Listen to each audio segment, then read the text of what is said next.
we saw in the late 1990s and early 2000s, but definitely well above the historical median here looking at valuation. So we have that fundamental improvement in terms of earnings are growing pretty rapidly here, almost 10% over the last year. We also have the factor that investors are a lot more optimistic in paying a premium in terms of the price they're paying for a given level of earnings. And so another way to look at valuation here is to look at the CAPE ratio, so smoothing earnings over a 10-year period.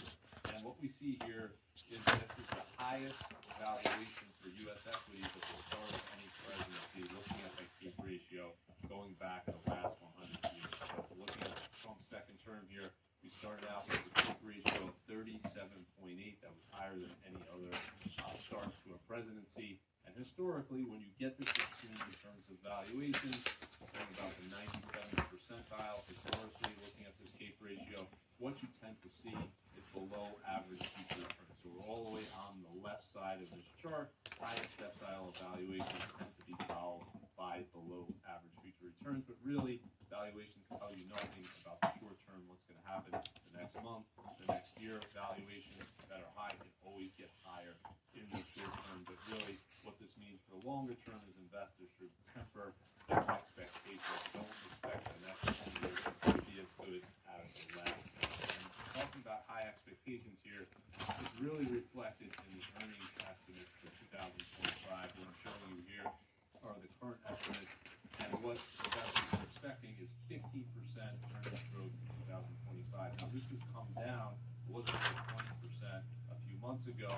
It's come down, but still pretty high. Historically, the average in terms of S&P 500 earnings growth is about 6% per year. So some might argue that those high valuations are justified because we're going to get this high earnings growth in 2025 and 2026, and we're going to get a few years of rapid earnings growth, and the market will grow into those valuations. If that's true, then perhaps that's the case. The question arises, well, what if earnings are actually much lower than what investors are expecting if you have high valuations and you have earnings growth coming in as a disappointment?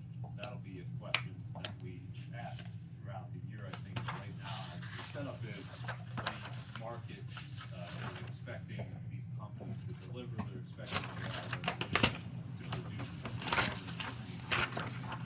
So let's take a look at some ratios. Start out with the U.S. versus the world.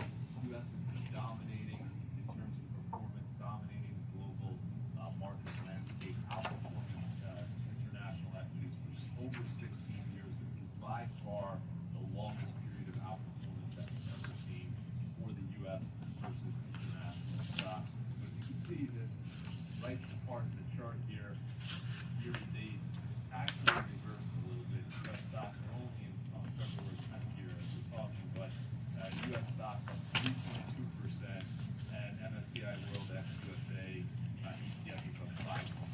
So a little bit of outperformance so far in 2025. We'll see if this actually continues again. It hasn't been that long. We're talking about 16 years of outperformance of the U.S. versus the world, but we've rarely seen the U.S. lag on any period of time. But if it continues, it's definitely let's talk about the second case relationship that has been pretty stressed in recent years. This is U.S. large caps versus small caps. And you can see the chart here has been going up and to the right because large caps have been outperforming. In last year, 2024, it hit its highest level since October 1999. You can see here, pretty stretched in the last 2 years of the S&P versus Russell 2000.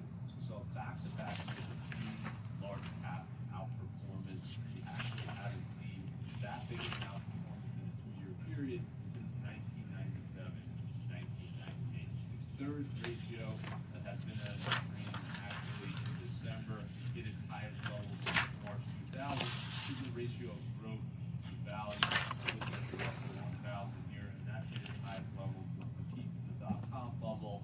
As you can see here, a little bit of moderation coming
Semiconductors, of course, led by NVIDIA, now one of the biggest companies in the world. But interesting to note here, in addition to the technology sector underperforming, you see semiconductors underperforming since last June. Actually, over the past year, semiconductors are underperforming the broad S&P 500. That would be a stat that would surprise a lot of people. We continue to watch here all these relationships, U.S. versus international, growth versus value, large versus small, and it's a very important relationship with the semiconductor industry. And is this marking a key point for leadership? Okay. That said, thinking about 2025, how to allocate your portfolio, we're here to help at creative planning. So go to creativeplanning.com/Charlie, schedule a call or meeting with an advisor to get a free 12-pass analysis. We're going to help you with your portfolio, your financial plan, tax situation of no tax changes. Very quickly here, we have over 300 CPAs to help you prepare your taxes. Also work with wealth management to try to maximize your potential return. So reach out today, creativeplanning.com/Charlie. We're in all 50 states at Creative Planning, so we'd like to have a right to review over $345 billion in assets under management and advisement. We're here to help. Go to creativeplanning.com/Charlie. Okay, let's move on, talk about the Fed and talk about bonds. What has been happening in the bond market? Longest drawdown ever. This continues here 54 months now and counting. And there's nothing really historically even close to this. You can see the number 2 share market on the 16-month drawdown. So we're far and away ahead of that period of time. And we're talking about here still 8% below the high from 2020. So it doesn't take some time to recover from this. Even if we see interest rates come down a little bit, you're going to have to come down a lot to get a full recovery here. Otherwise, you're talking about 2 years of coupon payment. So what's been going on within the bond market? We've seen massive outperformance from credit-sensitive areas over the past year. We're looking at EM high yield and U.S. high yield leveraged loans. That has been really the leadership over the past year. What has been lagging has been duration-sensitive issues. We're looking at long-term treasury bonds like TLT and zeros here. Those have been hurt because interest rates have drifted higher on long. Now, here's the good news. So we talked about the Fed. It's been painful 4+ years for bond investors. The good news is we're in a much different place today for the bond market. You can see here the aggregate bond ETF has a yield around 4.6%. Looking at the 10-year, we're at a similar level of 4.5%. Historically, there's been a very high correlation between that starting bond year yield and 7-year future return. So the expectation today should be much higher than a few years ago. Because we have a much higher starting yield. So we're looking likely at a range of between 4 and 5% for the bond market looking ahead to the next 7 years. What happens in the next 7 months? Well, that's going to be more dictated by the direction of interest rates. Obviously, if interest rates go up, go above 10%, that 5% is going to be gain in the bond market. If interest rates go down sharply, if they drop below 4%, there's going to be obviously better short-term returns. But if interest rates just stay where they are, they don't go anywhere, you're going to see at least 4 to 5% returns because that's what the actual coupon is. And if we're looking at why have credit-sensitive areas done so well, well, this is the main reason. It's because credit spreads have been tightened. So this is a yield above the risk-free treasury asset that investors are demanding. And early this year, it actually hit, if you're looking at high-yield bonds in the U.S., actually hit its tightest level since June 2007. Rarely has this been lower than where it is today. So a lot of optimism in the credit markets. Very few defaults being priced in today. So similar to high valuations in the equity markets, you could say this is indicative of high valuations in the credit markets where there's a lot of optimism and very little pessimism, very little fear in the credit markets. When there's fear, you can see what happens. These spreads blow out. Investors demand a high premium for buying these bonds. They need a high spread above the rate of treasuries today. Very, very tight spread. We talk about the yield curve here. You can see we're back in positive territory. We went through the longest period in history of an inverted yield curve where the 3-month Treasury bill yield was above the 10-year Treasury yield. Now we're back in positive territory. The 10-year has a higher yield, 4.51%, higher yield than the 3-month, 4.35%. Why has the yield curve turned positive again? Well, the main reason is the Fed started cutting interest rates last year, bringing short-term rates lower. The second reason is 10-year yield has been drifting higher here as inflation expectations have been moving higher. So that combination, you're seeing the yield curve has been steepening over the past year and now in positive territory once again. So talking about the Fed, what are the expectations? So they had their meeting in January. As expected, the Fed did nothing. They held rates at between a range of 4.25 and 4.5%. And right now, what the market is actually expecting is really pricing in only 1 and maybe 2 rate cuts in all of 2025. So big shift from where we were a few months ago. The market essentially saying the Fed maybe they cut one more time, maybe that happens in June or July of this year. But looking at the recent inflation data, looking at the employment data as we talk about in a little bit, that doesn't seem to be any rush anymore to continue cutting interest rates. And if we look at that March meeting, these are the probabilities right now, 95% probability right now with the Fed cutting interest rates at 4.5 to 4.5%. So we're a week out of this meeting. What are the odds? You can be pretty sure the Fed is going to do nothing to keep rates where they are. And if we look at the spread between the Fed funds rate for PCE, which is the Fed's preferred measure of inflation, the Fed is viewing this as sufficiently restrictive policy because of the spread between the two. And what they really want to see is this inflation rate start to trend lower again before they even think about cutting rates and moving them down. So the Fed's planning 2%. Inflation rate, you can see here, has been drifting up, moving away from 2%. Never actually got to 2%. So the Fed now is on pause. What they need to see is a little inflation or some real weakness in the economy. And right now, they're not seeing evidence of either, and that's why they're on pause. So let's talk about the real estate and housing market. We start out here with the real estate ETF, the VNQ, which is S&P 500. So we talked about S&P hit 57 all-time highs last year, hit another one this year. So far, the real estate market, you're looking at the broad VNQ ETF here, still off of the highs from 20 years ago, so still in a drawdown. And this is looking at the ratio of the real estate ETF to the S&P 500. You can see here just a downtrend in terms of performance, with real estate underperforming the U.S. equity market. Now, if we're talking about housing here, rising prices, falling affordability has been the story. It's been kind of a Groundhog's Day story over the past 2 years.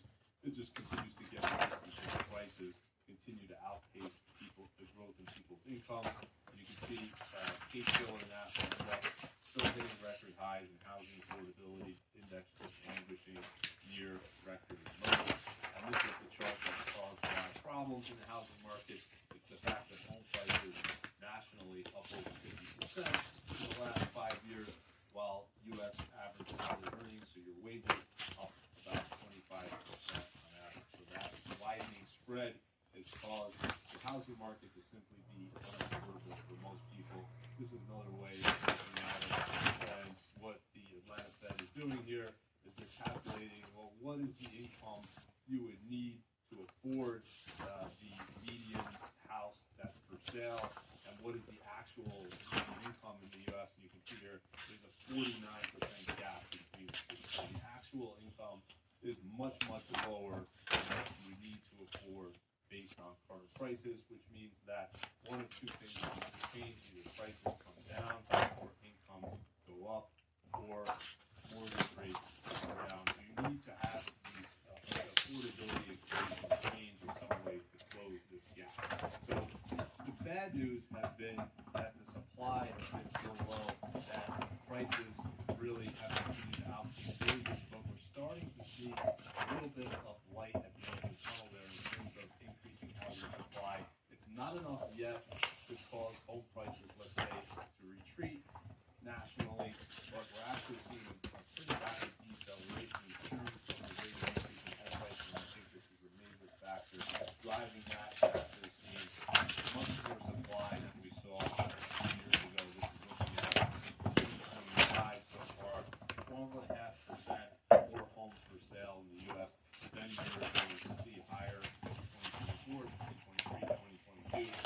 good news, hopefully the trend continues. Hopefully the housing market becomes more stable at some point this year. We're looking at the rental market, very different story than the housing market purchase. It's actually becoming more and more affordable to rent an apartment in the U.S. because rents have actually been coming down and are actually lower than they were a few years ago, while wages in the U.S. have continued to go up. So what I'm showing you here is the U.S. asking rents adjusted for higher wages, and we're actually at the lowest levels we've seen in about 4 years in the U.S. So just great improvement in terms of affordability in the rental market. And what's driving that is actually the opposite of what's going on in the housing market. The purchase is we're seeing a lot of supply, a lot of vacancy, because there was a huge amount of building and construction in terms of multifamily housing. So now we have the highest vacancy rates in terms of apartments that we've seen going back to at least 2019. 6.9% is the national vacancy rate. So this means we should continue to see more good news in the next few months in terms of rents becoming more and more affordable. Okay, let's talk about commodities here. And first I want to give a long-term backdrop here. If you're talking about commodities as a long-term investment, at least since the first commodities ETF came out back in 2006, they have not been a very good long-term investment. You can see that barely any gains since then on a total return basis. But let's talk about commodities over the past year. You can see big difference in terms of gains and losses. You have coffee here trading at record highs, up 120% over the past year. Natural gas all of a sudden spiking high, 83%. Of course, have gold very strong last year, 44% higher. Silver around the same, 44% higher. If we look at overall U.S. inflation here, we're talking about 2.9% over the past year. And then we have the commodities that have actually fallen: wheat, crude oil, gasoline, heating oil, sugar, and cotton. So overall, some of these commodities are going up, some of them are going down. The most important of these, of course, are going to be things that you use to travel, so transportation costs will be driven by gasoline, things like heating your home, obviously natural gas there as well, and these other commodities, some of them are more discretionary than others. So overall, I would say a mixed picture in terms of the commodities backdrop. We're not seeing a broad-based advance, but definitely we're seeing some areas start to perk up here in terms of the upside. Looking at things like corn, which has been down year over year for a number of months in a row. Now all of a sudden we're talking about higher prices. So it's definitely something to watch here. But if you look at gasoline, this has been a tailwind for U.S. These things will have negative returns for the next 10 years or very low returns if growing on bonds. This is a very small group of people. I'm definitely not in them. This is some of these people tend to lose almost all of the time, but that would be reason number one. Reason number two is you might lose money the next 5 years. No matter how great the world is, no matter how fantastic you think everything may turn out, no matter how confident you are in what you're buying, if there's a code for 9/11 or 09, it's probably going down. If you're an owner of stocks, real estate, private equity, you're probably going to see declines. So if you're making withdrawals, there's a decline. You have money problems in these bonds for that reason. And the third reason is you just don't want the volatility. And there's nothing wrong with that, by the way. There's people that go, look, I'm on track to be where I want to get, or I'm already there. I don't need this drama. I don't need my portfolio to go down 45, 55% every 5 years when there's a fair market. I'm going to put 30, 40, 50% more in bonds, and I'm just not going to deal with the drama. And I don't care if the probability that I'm going to earn is higher, that I'm going to earn 2 or 3% less over a decade.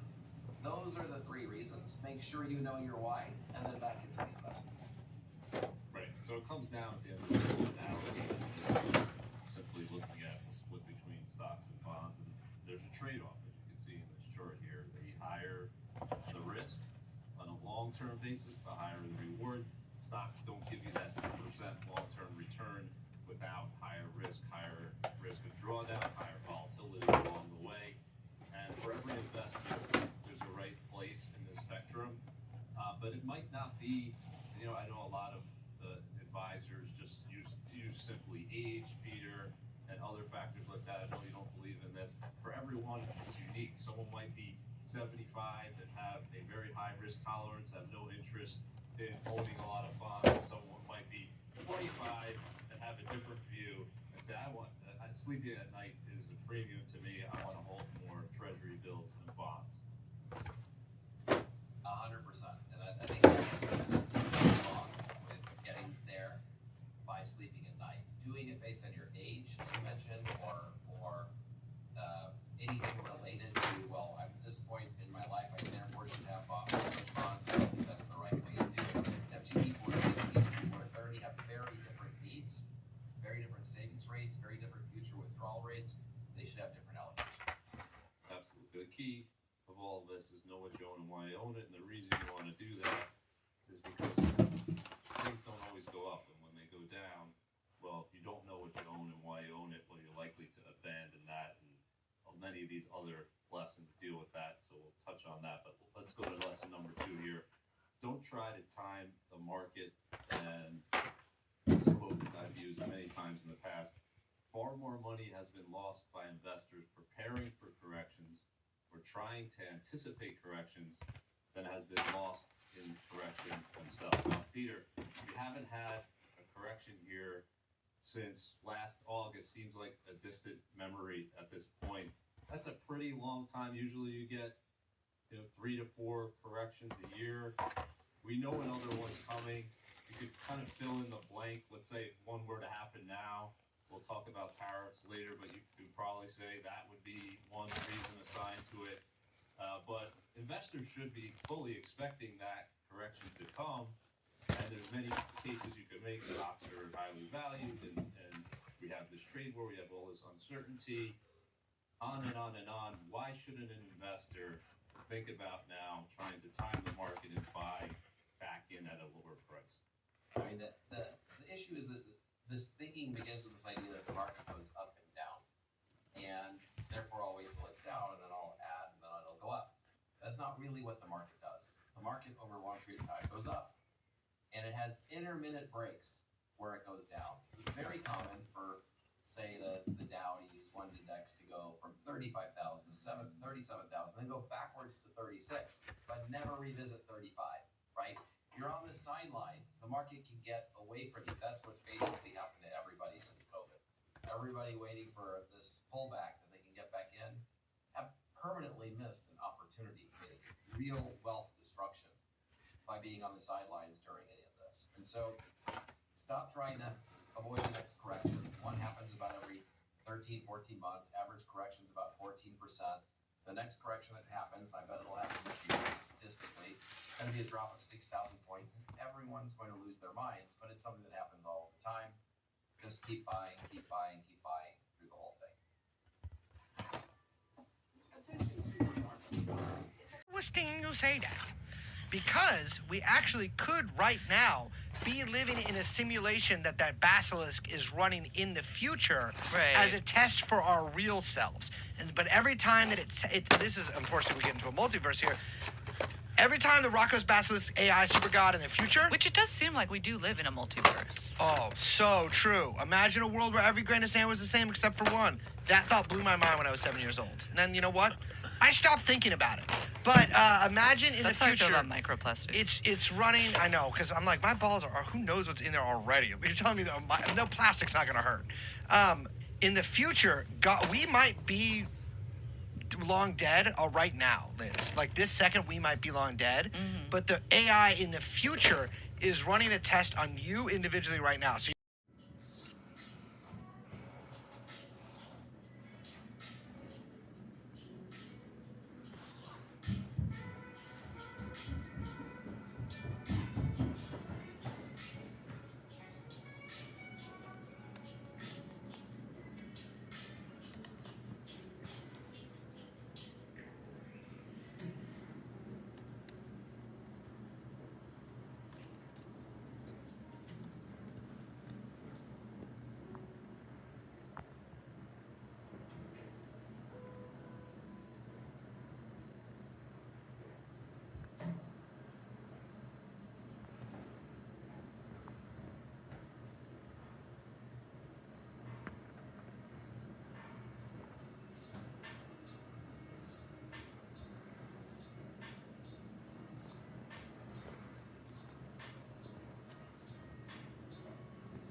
Martial art of the mind. You don't need huge bulging muscles to learn martial arts. Similarly, if you have a brain with cortical and subcortical areas in the appropriate places, you might be able to learn to use it properly. If you're a fast learner, you might learn faster. But the art of rationality isn't about that. It's about training brain machinery we all have in common.